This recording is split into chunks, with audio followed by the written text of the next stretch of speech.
One of the most fascinating things about biblical characters is how much material one can find that seeks to enrich such characters beyond what we are given in scripture.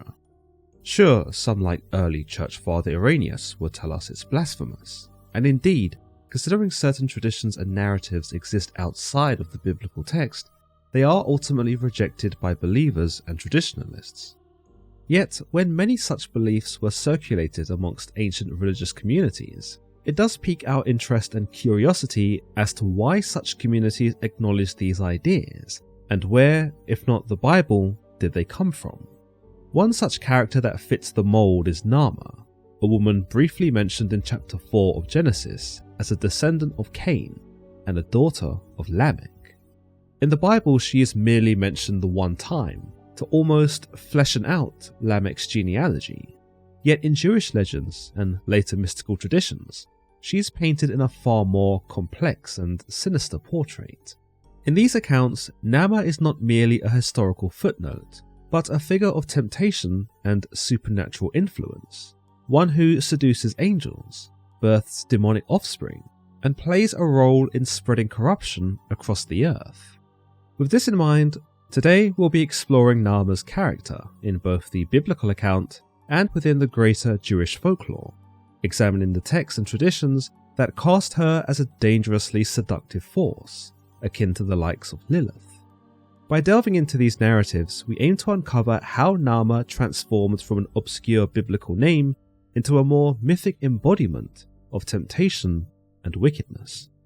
As mentioned, Naamah's presence in the Bible is minimal. In fact, she is tacked onto the end of Lamech's descendants, where we are told that Lamech had 3 sons between his wives Adar and Zillah. Chapter 4 of Genesis tells us that Adar gave birth to 2 sons in Jabal and Jubal, whilst Zillah gave birth to 1 son in Tubal-Cain and 1 daughter in Naamah. What's conspicuous about this passage is that Naamah is merely specified not as a daughter of Lamech and Zillah, but merely as a sister to Tubal-Cain. In a way, it kind of serves to diminish her importance within the family, where she's not really acknowledged as a child of the patriarch Lamech, but merely a less important sibling. It makes me wonder why she was even mentioned here at all. Furthermore, the biblical account introduces each of Lamech's children with a little bit of trivia. Jabal was renowned for raising livestock, Jubal was a master of music, Tubal-Cain forged all kinds of tools, some say weapons. Yet of Naamah, we are told nothing. It might be suggested that this was representative of the dynamic within the ancient biblical family, with women taking the secondary or less important roles within society. Naamah isn't treated to the same detail as her brothers because traditionally, she wasn't as essential. She wasn't eligible to inherit Lamech's estate, and considering ancient biblical customs, she would have likely have been married off to another family to produce heirs. Aside from this, there are those who find characteristics amongst the women of Lamech's family from original Hebrew meanings. For example, Adar meant pleasure, or the ornamenting, a sign of the woman ornamenting herself with makeup and trinkets for pleasure. Zillah meant shade, possibly referring to Zillah being kept in the luxury of shade to avoid the sun. And Naamah meant loveliness, suggesting that the woman was beautiful and alluring. With this in mind, it can be said that Lamech and his family valued physical and external beauty, particularly the women, and that the women belonging to this cohort were probably all quite attractive. It would also make sense why Lamech married 2 of them, becoming himself the Bible's first bigamist. Indeed, it might be said that the beauty of these particular women was so intoxicating that it drove Lamech to deviate from God's original plan, for 1 man and 1 woman to become 1 flesh. Such a concept of this beauty is evolved in Jewish legends meanwhile, where Naamah receives more of a pivotal role, and rivals, if not exceeds, the talents afforded to her brothers. Indeed, Jabal had a knack for raising livestock, Jubal had a flair for music, whilst Tubal-Cain was gifted with metalwork. Naamah, by this interpretation, was renowned for her beauty, her charms, her ability to intoxicate and besot men into falling in love with her. But it wasn't just the mortal men who were caught in her web. In the modern translation of the Zohar, from Zohar.com, we are told of a narrative where Adam and Eve actually separated after the death of Abel, and that during this separation, Adam found comfort amongst demons. Adam had daughters with these wicked spirits, and these daughters were believed to be so beautiful that even the angels above took notice of them. Now, it might be tempting to conflate this with the book of Enoch, where the angels, known as watchers, become infatuated with the women on earth and descend upon them. But the account in the Zohar doesn't lead us there, but instead tells us that generations passed with these beautiful half-human, half-demon women living amongst the other descendants of Adam.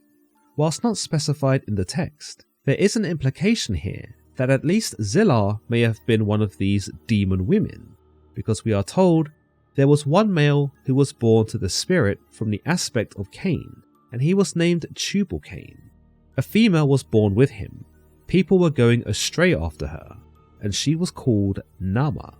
Indeed, Tubal-Cain and his sister Naamah are shown here to be born to one of these spirits, along with the aspect of Cain, suggesting that they were inherently wicked.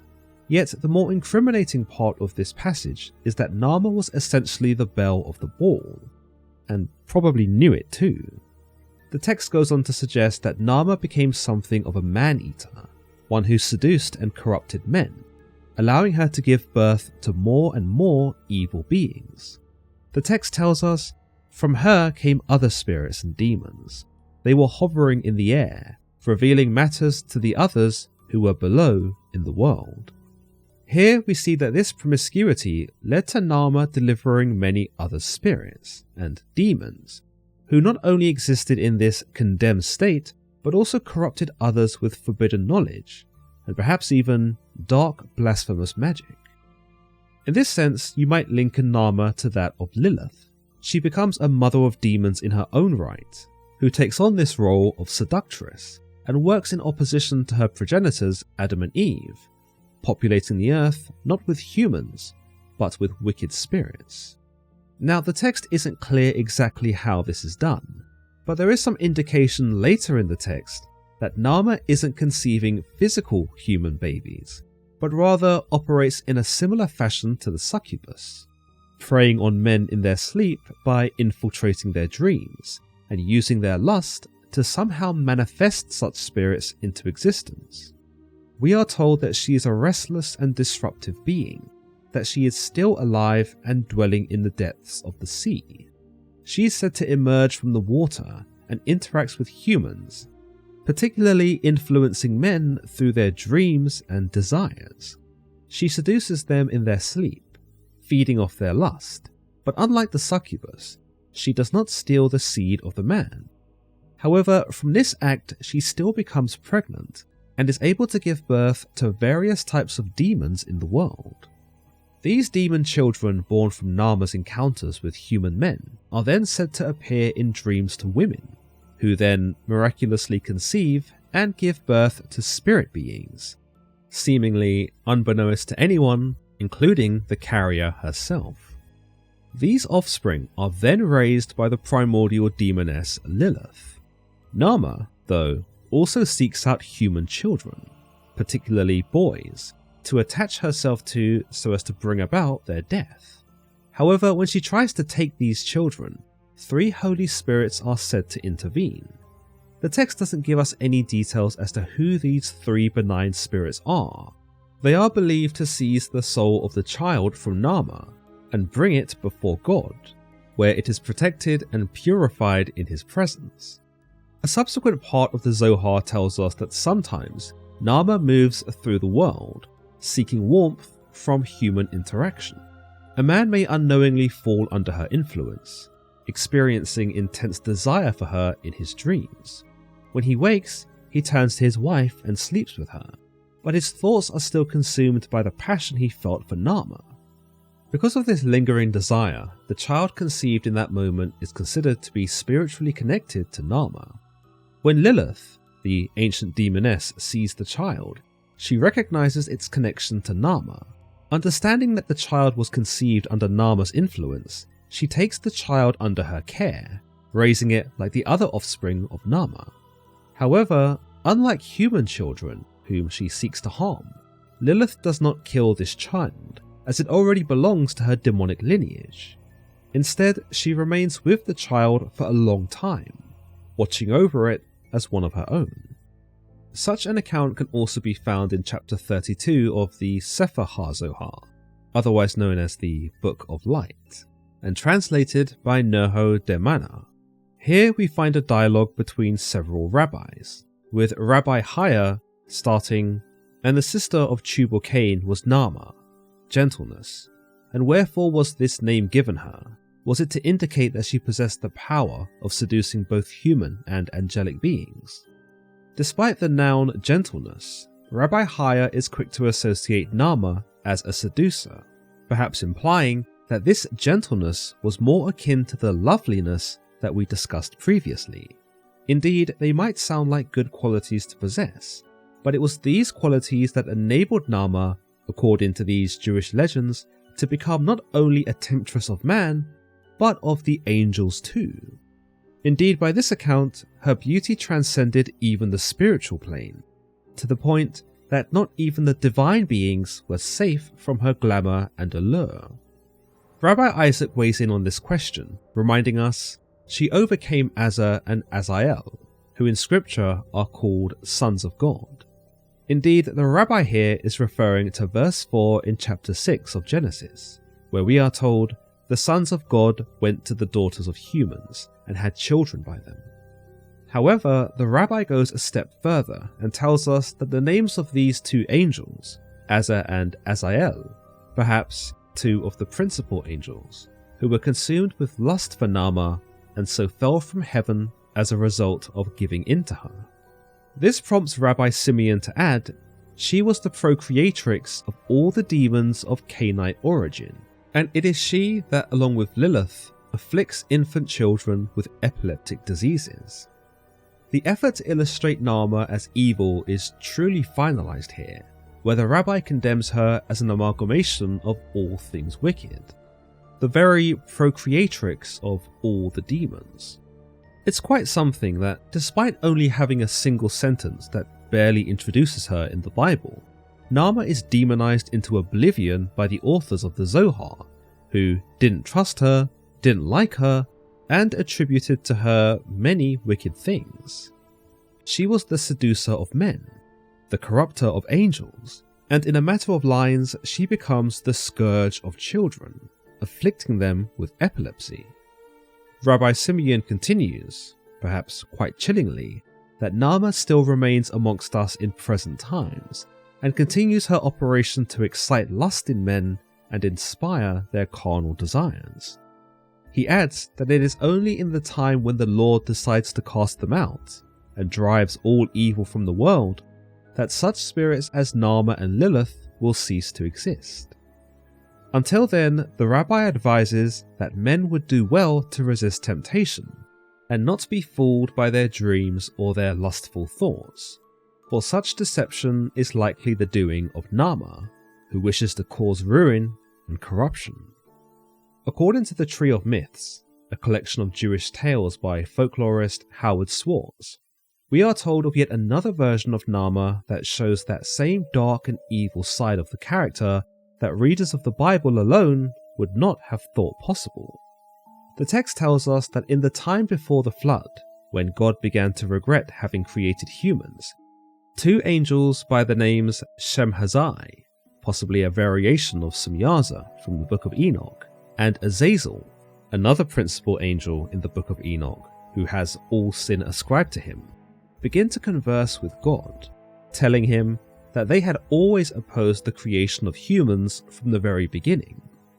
To this, God replies to the angels that those who dwell on the earth are subject to the evil inclination, and that if they themselves went down there, they too would be overpowered by it, and probably give in to it too. Both angels disagree, and seek to prove to God that they could indeed spend some time on earth, and could return having not transgressed, and having resisted this evil inclination. So God sends these angels down to watch on the earth, hence why they might have got their name in the Enochian story as Watchers. It isn't long, however, before Shamhazai and Azazel become aware of the mortal women and how beautiful they were, and it wasn't much longer after that before they had forgotten all about their little wager with God and willingly took lovers from among them. So too did they teach them the secrets of how to entice other men, as well as the dark arts of sorcery and incantations. The two angels then decided to select wives for themselves amongst the daughters of men, with Shamhazai choosing Istahar and Azazel choosing Naamah, whom the text tells us was the most beautiful woman on earth. Interestingly, we see that whilst Naamah is willing to copulate with Azazel, Istahar rejects Shamhazai and actually tricks him into revealing the ineffable holy name of God. When Istahar hears the name from Shamhazai's lips, she is automatically taken up by God and praised for her resilience, before being immortalized amongst the stars, one of the brightest stars in the sky. When Shamhazai saw this, he immediately realized he had been corrupted, and so he repented, hanging himself upside down between heaven and earth. Azazel, though, refused to repent, perhaps so consumed and infatuated with Naamah to even realize that he had failed his original mission. To this, God bound him in chains and hung him upside down in a canyon, where he is said to remain to this day. This, the text tells us, is why a scapegoat is sent to Azazel on Yom Kippur, bearing the sins of Israel. In another account told to us in this text, both Shamhazai and Azazel come down to earth with all intended innocence, but that they are afterwards corrupted by both Naamah and Lilith, who would later give birth to the Nephilim. The text reads, "They bore 6 children at each birth, and in that very hour their offspring stood up, spoke the holy language, and danced before them like sheep. They were said to be 60 in all. These giants had such great appetites that God rained manna on them in many different flavors, so that they might not eat flesh. But the Nephilim rejected the manna, slaughtered animals, and even dined on human flesh." These narratives seek to show us that the angels, these sons of God, were not exempt from the Jewish tradition of Yetzer Hara, the evil inclination, which essentially embodies the congenital inclination to do bad things. Angels, by this logic, were just as fallible as us, if not more so, considering that the moment they get down to earth, they immediately get suckered by the first women they see. What's more, the angels here are also believed in some legends to really go the extra mile when succumbing to this evil inclination. They cast magic to alter their forms so that they look like handsome, regular men, and then, with these guises, proceed to seduce the mortal women indiscriminately, taking virgins, married women, men, and even the beasts of the field. The heroine of this Jewish legend is naturally Istahar, the only woman who stood firm against the angels and refused to be married unto them. It should be noted that this Istahar is very similar to the Mesopotamian goddess Ishtar, who, funnily enough, was equated with the planet Venus, which may have once been mistaken for a bright star when seen in the night sky. As for Naamah, well, we see her willingly copulate with Azazel, and whilst Azazel is punished, Naamah seemingly gets off scot-free. If we were to consult the additional legends from the Zohar, one may come to the conclusion that Naamah then subsequently leaned into this evil inclination and continued her seduction of men, and or other angels, that which, according to Rabbi Simeon in the Zohar, persists even today. Naamah's transformation from a minor biblical figure to a powerful and sinister force in Jewish legend shows us that there is often more than meets the eye when it comes to the characters of the Bible. One group of people may think of her as merely a footnote, a meagre extension of Lamech in an ancient society that was quickly evolving. Others evidently viewed her as something far more demonic, a force to be reckoned with, a woman that used her beauty to seduce both men and angels, to mother demonic offspring, and supernaturally threaten children with ailments. The stark contrast between Naamah's biblical obscurity and her prominence in later mystical traditions speaks to a broader pattern in religious storytelling. Figures with little scriptural presence can take on immense symbolic power through word of mouth and theological interpretation. In Naamah's case, she becomes a cautionary figure, embodying the dangers of lust and forbidden unions, much like Lilith before her. Whether viewed as a literal demon or as a representation of human weakness, Naamah's legend serves as a foreboding warning, especially with the legends being keen to remind us that such a woman transcended her mortal existence and now prowls through our very thoughts and dreams, waiting to strike. As always guys, if you've enjoyed today's episode, then don't forget to leave this video a like and don't forget to subscribe for more content just like this. Until next time.